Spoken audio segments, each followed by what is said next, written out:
I didn't mean you. I don't care if you did or not. Okay, now wait a minute. All I'm saying is that things should be done right, and when they're not, they shouldn't be hushed up. Trouble? I thought medicine was supposed to be a science. Isn't it? No. Around here, it's a finishing school for prima donnas. It's a science practiced by people. So? So, science or no, it's no more predictable or infallible than the people who practice it. Which keeps it from being as dry and dusty and passionless as you'd like to have it. Me? Why, listen. Who would want anything that's got more beauty and passion tied right into it than science? How could anything be more satisfying to the soul than making precise quantitative descriptions of things you can't even see? No, I mean, you take anything. What? The von Staudt-Clausen theorem, for example. Okay. What is it? It is a way of expressing, but with total precision, the number-theoretic properties of Bn, one of the Bernoulli numbers. It is. Something you picked out of Reader's Digest, no doubt? I used to teach math. I bet you enjoyed that. I liked the kids, but I hated the faculty. I mean, hell hath no fury like an academician who suspects somebody knows more than he does. Well, I'm going to have a cup of coffee, Doctor. You're invited, provided you won't talk about anybody else except Elizabeth Taylor. Who? Oh, my. Come on. Ollie, would you hold the fort for me a little while? What can happen? We have a scientist in our midst. You mean Dr. Taylor just walked up to you and said, Dr. Lowry, I'm in trouble and you're the only one who can help me? Well, not exactly. That's pretty close, though. But I don't get it. Why me? Well, why not? He needs an associate. He wants the best. Yeah, just a minute. I'm going to catch Chisinski. Why? Well, if I'm going to put in 2 years of residency, I want to find out what goes on up here.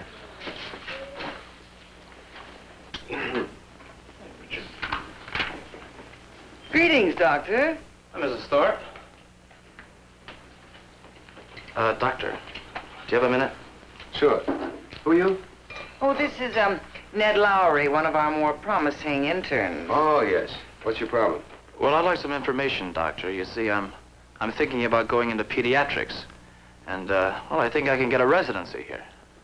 So, what do you want to know? What to expect, what to start boning up on. I thought you wanted to specialize in hematology. Yeah, for a while I thought that's what I did want, but since then something's come up. Somebody told you got away with children? Well, you know, pediatrics is hardly a specialization anymore. It's pediatric neurology, endocrinology, orthopedics, you name it, we've got it. So when you get up here, you find out what you like and head for it. Well, I don't think I'll need that much specialization. And not in private practice. I thought you said he was good. He is. Congratulations, Doctor, on a brilliant, if short, career in medicine. Oh, cut it out, Ski. Well, no, wait a minute. What's that supposed to mean? Forget it. I'll see you when you sign on. Coffee, Doctor? No. Oh, you want to know what to bone up on? How about bookkeeping? Yeah, I get the idea you're trying to tell me something. Well, go ahead. Let's hear it. You want to know what lies ahead? All right, I will tell you about some of the delights that are about to be yours. First of all, there's the office. That's Park Avenue. Oh, that goes without saying. And then the name on the door. Can you see it? Ned Lowry, M.D., gouged right out of a hunk of solid brass. I mean, that is really medicine, isn't it? That is the moon and the sun and the stars and intergalactic space all rolled into one, isn't it? You know, Ski, I don't think that's what Ned came in to hear. Well, then he came in unprepared. I mean, the first thing a scientist has to know is what questions to ask. Okay, so now we are inside the office. And what do we got? And here we are. Mahogany desk. Solid. I mean, it's the banking approach to medicine. Gives the customer a sense of security. I don't think that's very funny. I gather you don't think much of men in private practice. What gives you that idea? Men like William Taylor, for instance, or Coit, or Stratton, or Borisov. The greatest. They provide absolutely essential therapy for anxious parents. That gives the rest of us a chance to get on with pediatrics. In other words, good medicine is practiced only in hospitals. Is that the idea? No. Men like John Henry Stratton, William Taylor, Sidney Coit, they all practice good, standard pediatrics. And not very often, mind you, but every once in a while there's more to it than that. And when those moments come, they happen here. You'll find out when you get here. When their patients get sick, what do they do with them? They shoot them in here or some other hospital. Yes, where they supervise their care and have the facilities to do a proper job. Right. And trained personnel to handle special cases. Right. You both win a cigar. Why the snide remarks? Was I being snide? I do apologize. All I was trying to do is to point out to our young friend that if he wants to use whatever skill he may just possibly have, he'd better position himself more strategically. But if all he wants to do is to roll pills and hold hands, then a private office is precisely where he belongs. And you shouldn't worry about it. I mean, there are going to be plenty of times when you'll be called away from a dinner party by anxious mother. A hostess will help you on with your coat and say, I don't know how you do it. And you will go out into the night feeling noble as all hell. Good moments, Doctor. You won't get them anywhere else. I think I should tell you that Dr. Taylor offered me a chance to be his associate. Congratulations. Now look, his office might be on Park Avenue, but that doesn't mean his patients don't get anything worse than a cold. I didn't say that, did I? You implied it.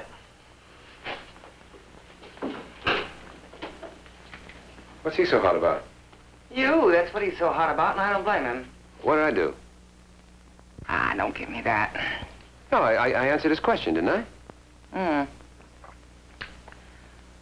Ski, why do you always have to offend everybody? I just told him the truth. As you see it. No, the truth. All right, for the sake of argument, let's say that what you told him was the truth. Couldn't you have done it a little more diplomatically? I don't understand. People have feelings, and you have to remember that when you talk to them. Kids have feelings. I talk to them. I tell them what's what. Well, maybe they don't have as many fears as they do when they grow up, or as many doubts about themselves. I don't know. But I do know this. If you think the unvarnished scientific truth is any more welcome in here than it is anyplace else, you'd better fasten your seatbelt because you're in for a rough ride.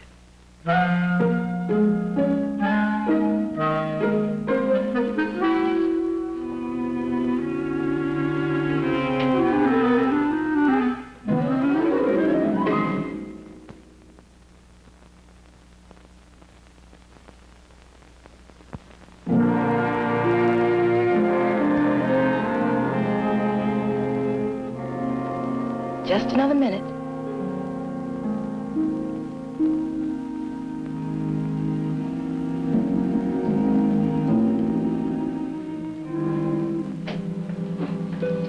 Ski. Dr. Coit, you know Dr. Tazinski, don't you? Yes, of course. Nice to see you again, Dr. Tazinski. I just had him brought in, Doctor. May I see his chart, please? Thank you, nurse.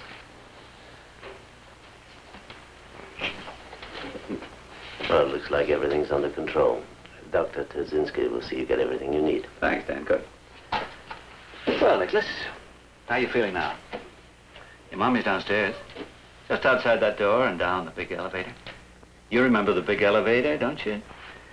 Now, as soon as I have a look at you, I'm going to send your mommy up to see you, all right? Now, you let me know when I touch you if it hurts. Oh, I'm sorry. And that? Oh. All right, Nicholas. That's all. Say, you're a real soldier, aren't you? You know, I think maybe Bring me my bag, will you, nurse? And I'll just bet that I've got something in my bag for a soldier like you. Ah, yes. Here we are. There. That's for being such a big boy. Thank you, nurse. Thank you very much. I don't think there's any doubt that it's acute appendicitis. Take a blood count and work him up, will you? Well, Nicholas, my friend, I've got to go now, but I'm going to send your mother up to see you in a little while. All right? Now, you'll be a good boy, huh? I'll see you very soon. Thank you, Miss Edwards. Doctor. Bye-bye.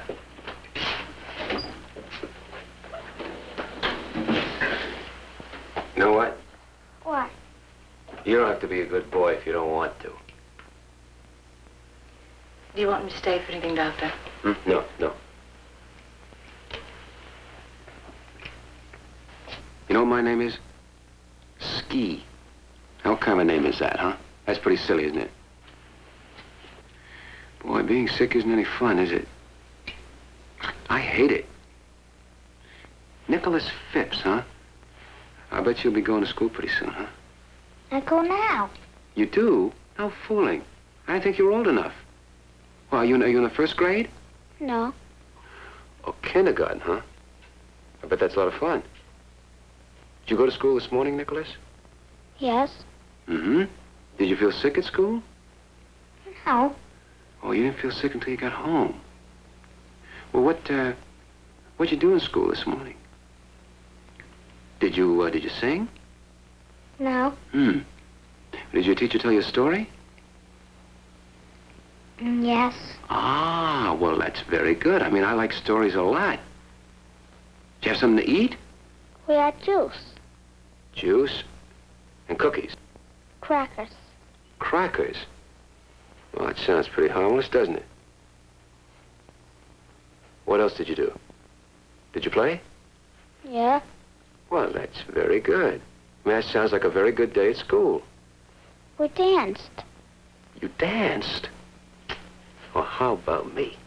I asked you if you sang, but I forgot to ask you if you danced. I'm sorry about that, Nicholas. But I'm very glad you told me. Okay.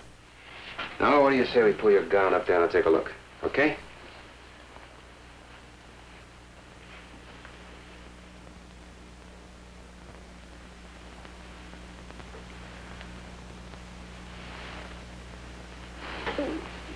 It hurts, doesn't it? I'm sorry. Look, Nicholas, you want to do me a favor? You just touch the spot where it hurts for me, will you? Uh-huh. Just to touch it real easy so I know exactly where it is. I see, right there. Does that hurt when you touch it like that? Okay. Thank you very much. Did you take any falls at school today? Oh, Nicholas, you must fall down at least once every day, so what's so bad about that, huh? Where'd you fall?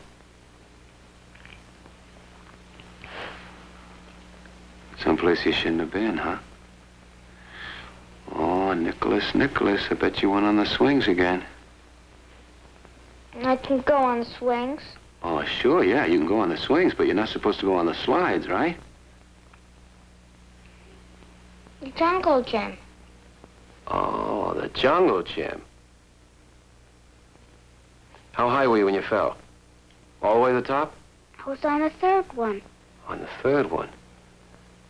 You must have landed on the one right underneath it. Wow, I bet that must have hurt. I bet you didn't even cry, though.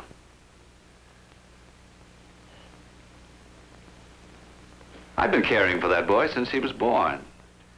Why didn't he tell me? I don't think he told anybody about it. He wasn't supposed to be playing there, so he shut up. I don't even think his teacher knew anything about it. Oh, but he told you? That's right.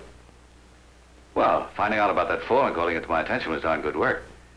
To tell you the truth, I didn't think anyone could possibly be as good as they've been telling me you are. Shows how wrong you can be. Well, let's take a look. I already did. I examined the area. You're quite right, Doctor. There is a slight discoloration, which could be a bruise. But if you're suggesting that because of that I should change my diagnosis, that's out of the question. Why? Because the symptoms are those we've learned to associate with an inflamed appendix. Well, isn't it possible that a trauma could produce the same symptoms? It's possible. But in my judgment, the patient has a sour appendix, which should be removed. Well, doctor, why don't you wait just a day? We can watch his condition. If it deteriorates, we can always send him right up to surgery. You've got a lot to learn, Doctor. I've already told you, in my judgment, immediate surgery is indicated.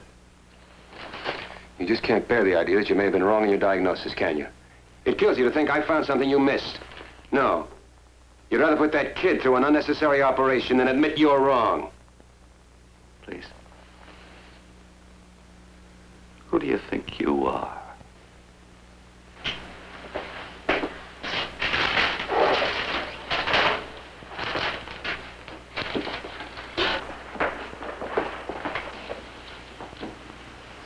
Doctor? Yeah? I'm sorry I stormed out on you the other day. You know, I'd still like to find out what goes on up here. Well, it makes you depend on somebody else, you might as well forget it. Troubles? I had some perforations bored that were supposed to be accurate to the millimeter. Some joke. Yeah, well, what's it supposed to be? Looks like some kind of, Combination incubator and respirator. Very good. Oh, well, what's it going to do that we don't do already? Keep premature babies alive. Huh. Watch it. I'm sorry. Well, I thought we were keeping them alive. Some we do, some we don't. Oh, that mask looks small, even for a preemie. Oh, isn't that a cutie? An anesthesiologist made it for me. There's a thermistor bead in there about the size of a pinhead. Every time the infant inhales, the bead cools and triggers the inspiratory device. Did you design this whole thing yourself?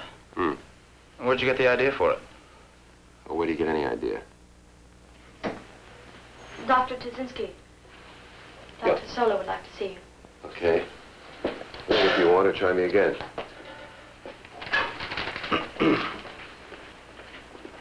You know, he makes me feel like a real oaf. Like what I should really be doing is digging potatoes or something. I can't even read these things, much less dream them up or draw them. Ned, don't set your standards by him or you'll never make a move. And that goes for potato digging, too. Because if the boy wonder ever put his mind to it, he'd figure out a way to dig more bigger and better and juicier potatoes than anybody ever dug before. But that doesn't mean nobody else is any good, now does it? You're in the big leagues now, and you're going to be fine. So forget about him. Oh, he happens to have his own league, and he plays every position and takes tickets. Well, so what? That's got nothing to do with mortals like us.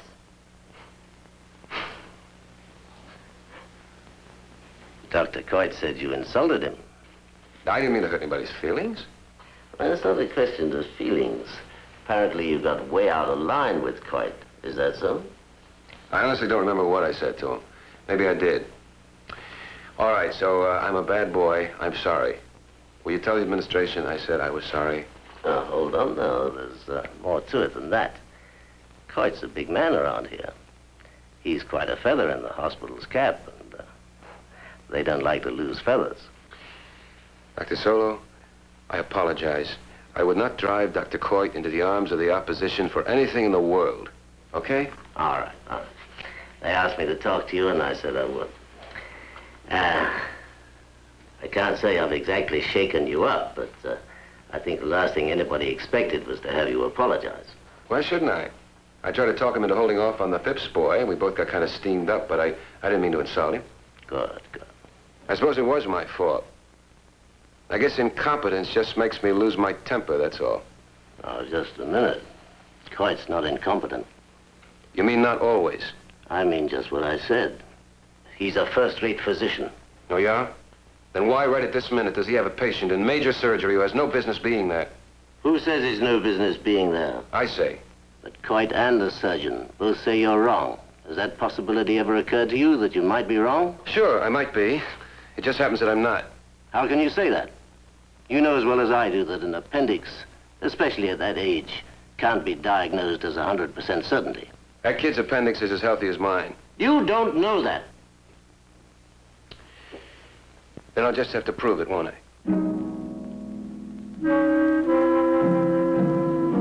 Now be careful, Skinny. Don't try anything funny. Do you hear me?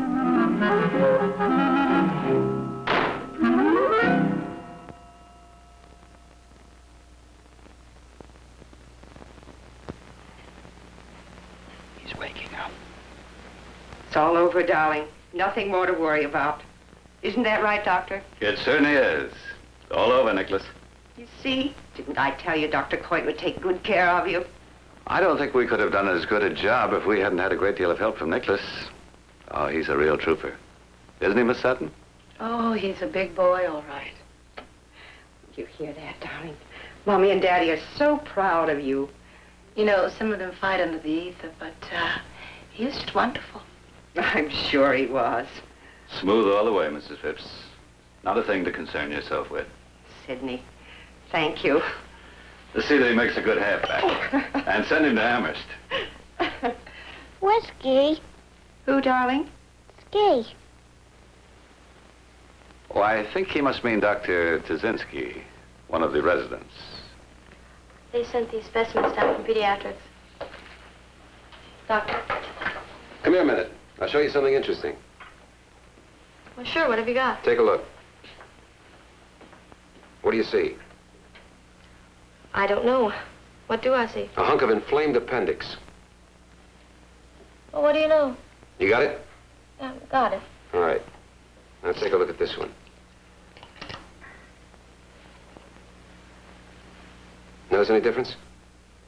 Yes, this one's kind of dull compared to the other one. Not much going on, though. That's because that one's healthy. Oh. Exactly. Oh. Well, I'd better get back now. You know who that belongs to? Or used to? The Phipps boy. Oh, the poor kid. All this fuss made over nothing. Well, I guess it happens. Why? Why what? Why does it happen?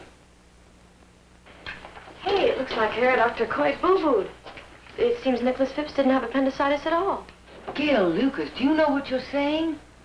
Well, I only meant I don't care what you meant. Look, you can't go around blithely accusing doctors of making mistakes.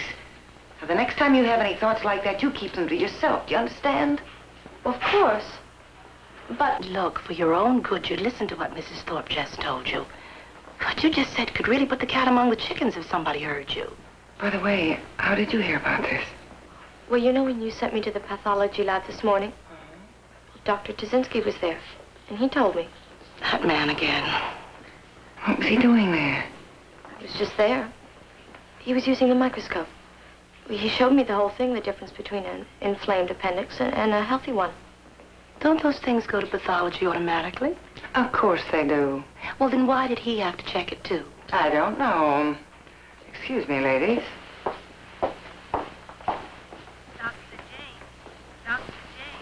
Why? The boy is fine. Why must you pursue it? Just because everything's okay now doesn't mean the boy's life wasn't in danger. Every time you open up somebody when he doesn't have to be opened up, that is not good.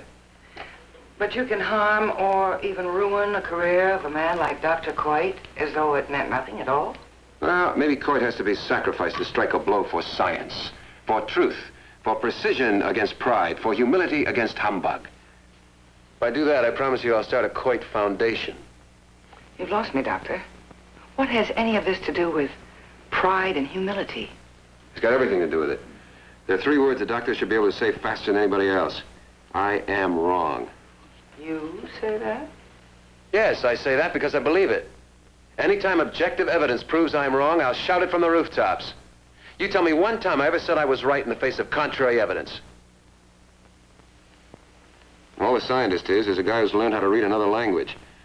But if after he reads it, he decides he doesn't like what it tells him because of some stupid little self-interest, then he ought to be exposed for what he is, a fraud.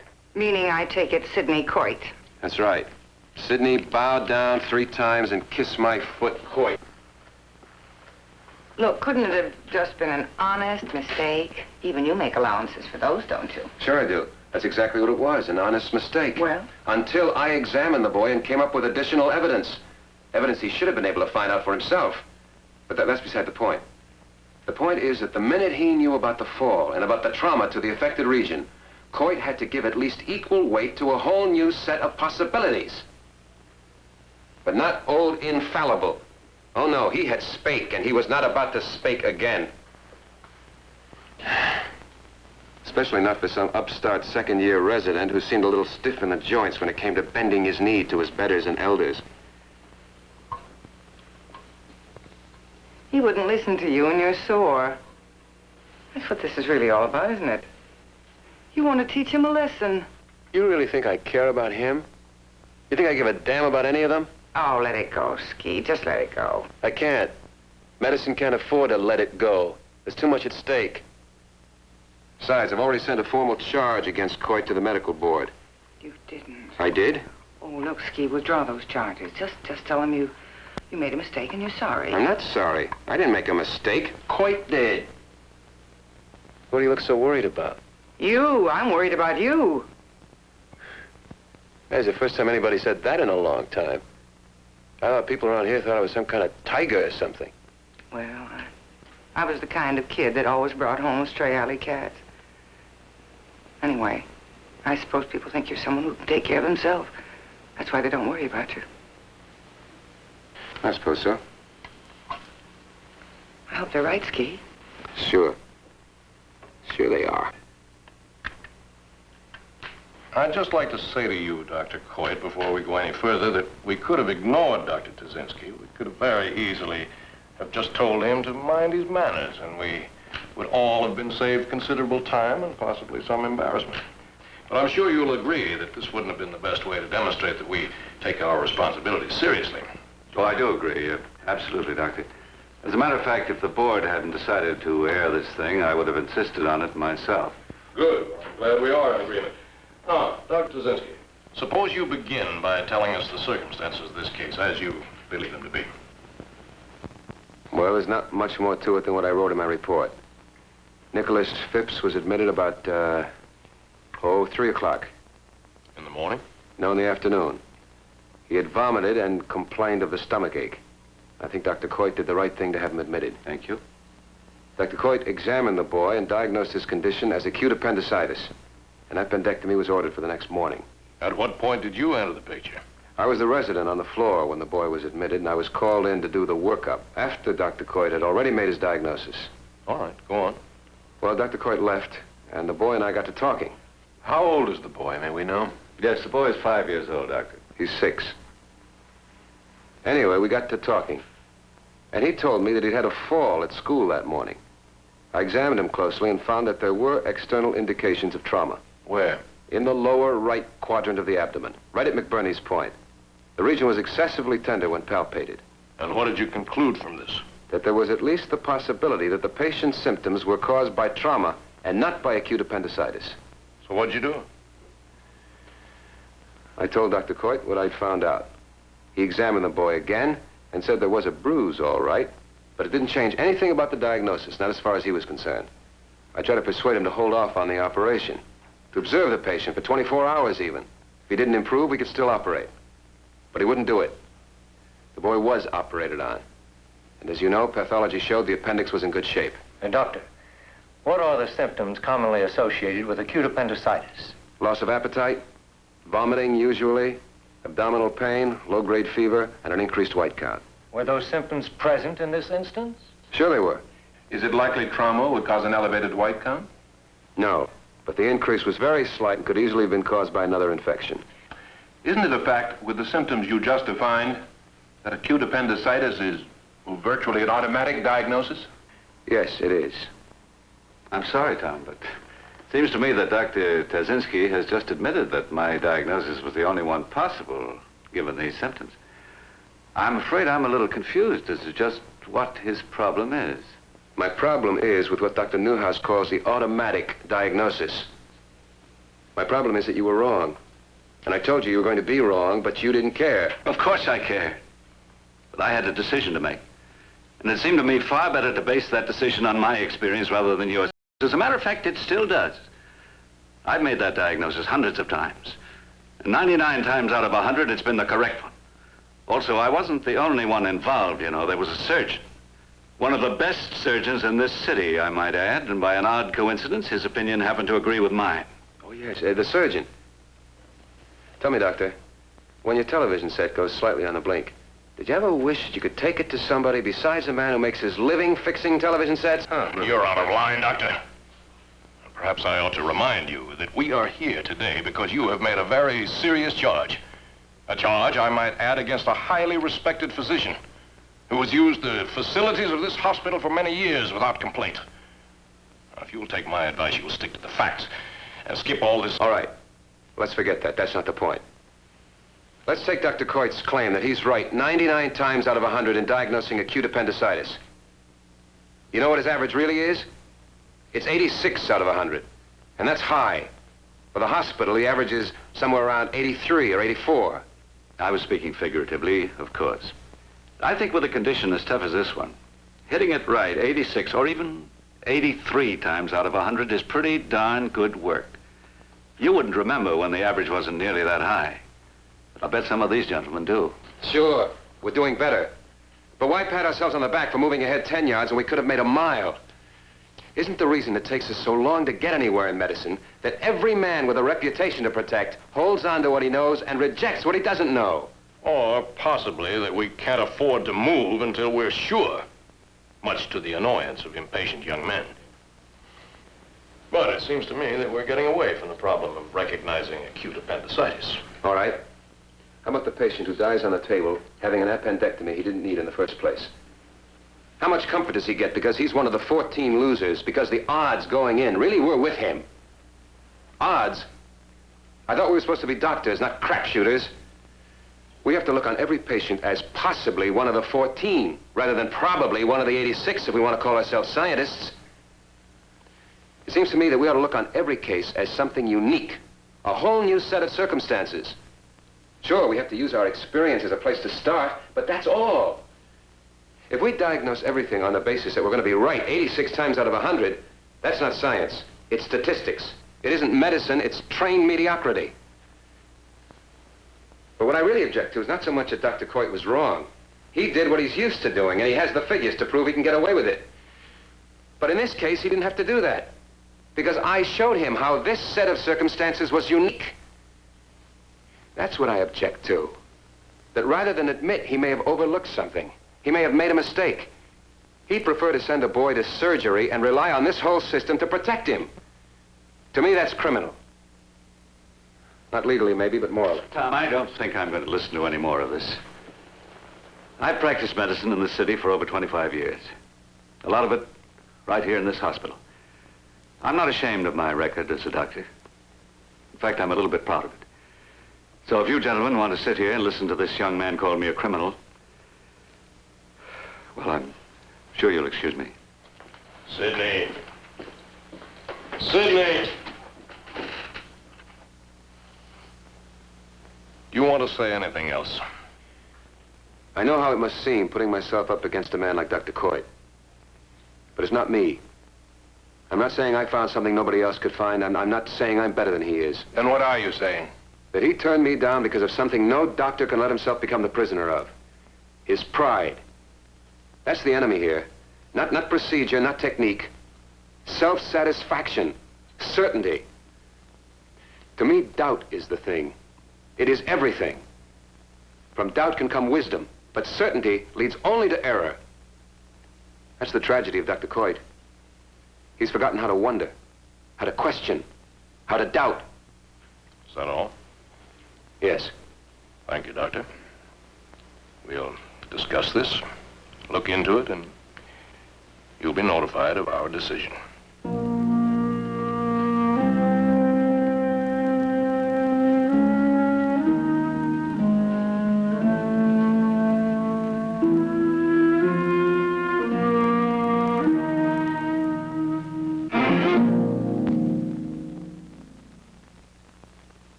He doesn't accept authority.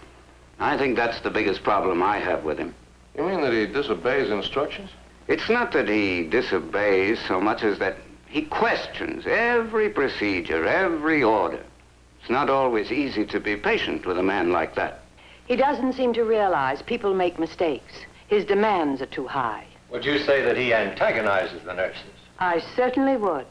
Well, it's just that he doesn't have any respect for anybody. At least not for their feelings. What do you mean by that, Miss Sutton? Can you give us an example? Well, one day I was instructing a group of students, and he just barged right in and started reading me off about something. It was very insulting. Do you mean personally insulting? Oh, no, nothing like that. Well, I suppose if you look at it from his point of view, he had a right to, call me on a mistake, but not in public, not in front of the students. How can we be expected to keep discipline if they see a thing like that? Anything else? Well, I don't want to see anybody get into any trouble. Certainly not on my account. But he's very difficult to work with. He's very demanding and very impatient.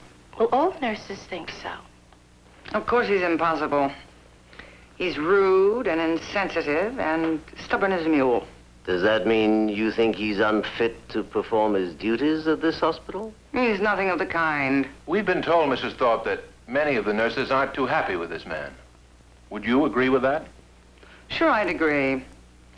But I didn't realize that the purpose of hospitals was to make nurses happy. I can't tell you how delighted I am to hear it. Touche, Mrs. Thorpe. No, what I'm getting at is an attempt to understand just how difficult Dr. Tazinski is to work with. On the floor. I think I've said he can be difficult. When a nurse is intimidated or abused or made to feel indignant, she's not at her best. And in that sense, I suppose Dr. Tazinski hurts the service, but I should think you'd want to balance that against what he contributes. And besides, I happen to think it's a nurse's job to get along with the tough ones as well as the Prince Charmings. Anybody else? Thank you, Mrs. Thorpe. Gentlemen?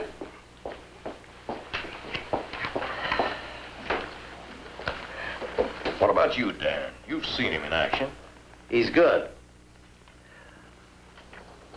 Oh, I know it doesn't help to antagonize people, but you can still function. And if nobody had ever had the imagination and guts enough to challenge accepted procedures, we'd still be prescribing leeches. But what I have to ask myself is that if I had been in Sidney's position, would I have done anything different? I don't know about the rest of you, but I think I would have done exactly what he did. Isn't the question really not about Sidney's diagnosis at all? Doesn't it really boil down to who can the hospital best afford to do without? This Tazinski or Sidney Coit? Oh, I know Sidney Coit's prestige rubs off on all of us. But what about Tazinski? What do we do with virtuosity? Do we use it, nurture it, follow it wherever it takes us? Or do we run away from it? Hide because it shows up our little weaknesses, the chinks in our armor. With a Tazinski around, we're all a little naked, aren't we? Well, I'm glad the Inquisition's over. What'd they ask you? Well, same as everybody else. What I thought of working with Dr. Tazinski. And what'd you tell them? Said he was a good doctor. Oh, now what good is that? I mean, they didn't have to ask us if that's all they wanted to know. Then I wasn't very much help.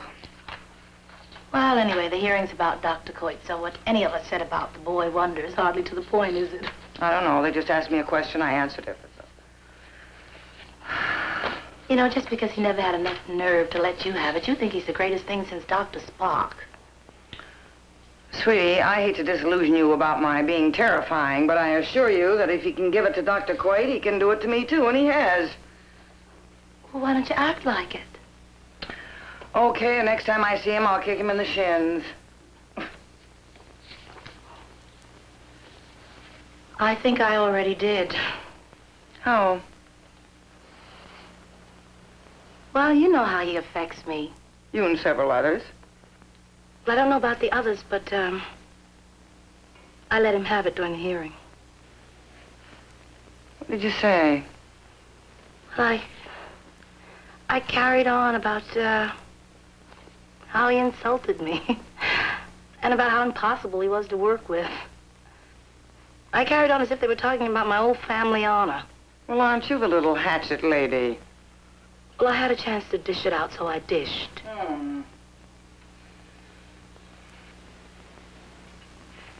You think I could go back up and tell him it was all a joke and we're all up here slapping our knees? Somehow I don't think so. I don't either. Oh, forget it. It'll all blow over. Besides, just like you say, the hearing's about Dr. Coit, isn't it?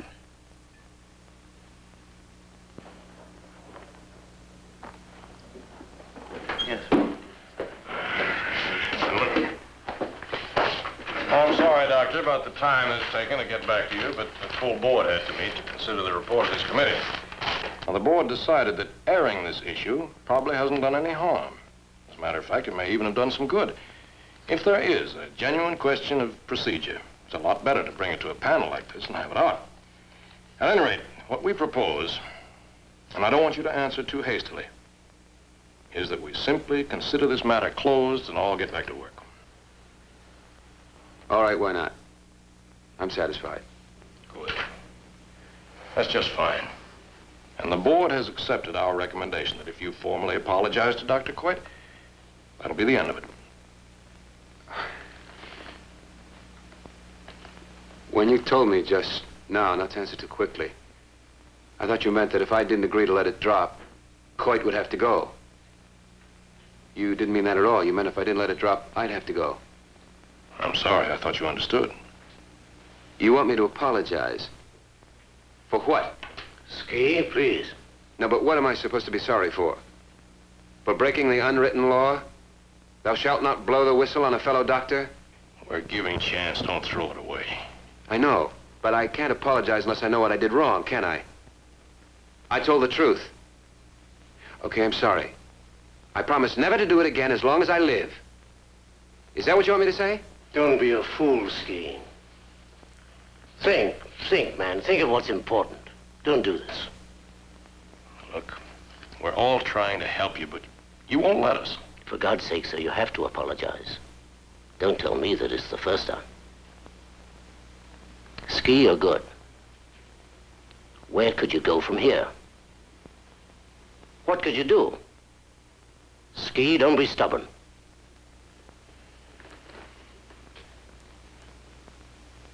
If the same thing happened again tomorrow, I'd do it again. I'd object. I'd object again. No. No apologies.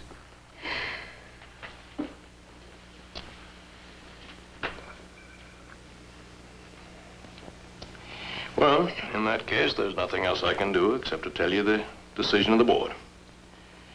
In their judgment, because of your intellectual arrogance, you've proved yourself insubordinate and irresponsible and shown yourself unfit to hold a residence at this hospital. You are relieved, as of now, of any further duties or privileges here. Now, that decision was to have been withdrawn if you'd met the condition, but... I'm sorry. I'm unfit because of what? I didn't quite get that part. Because of your intellectual arrogance.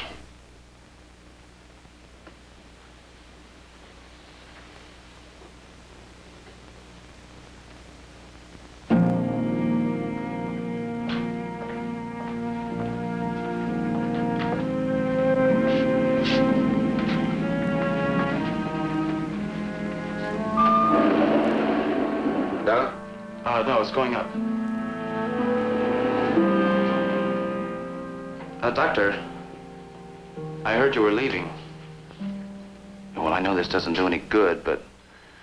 Well, for what it's worth, I think you were robbed. Sure. Thanks. Well, good luck. Listen, Laurie.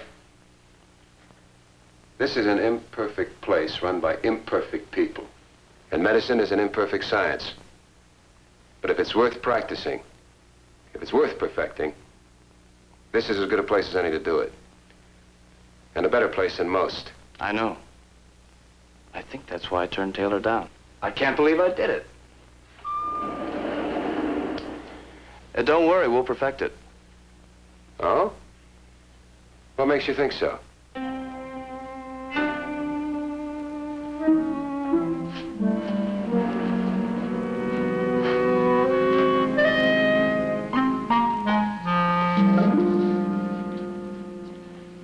Well, this certainly is going to be a nicer place to work in without Dr. Tazinski around. I suppose it will be easier in some ways, but I'm not so sure that's such a good thing. Why shouldn't it be? Because Dr. Tazinski bullied and shamed and shoved the rest of us into being something a little bit better than we usually are. And maybe sometimes almost as good as we can be. Only he hadn't been so obnoxious about it. And he wouldn't have been Ski.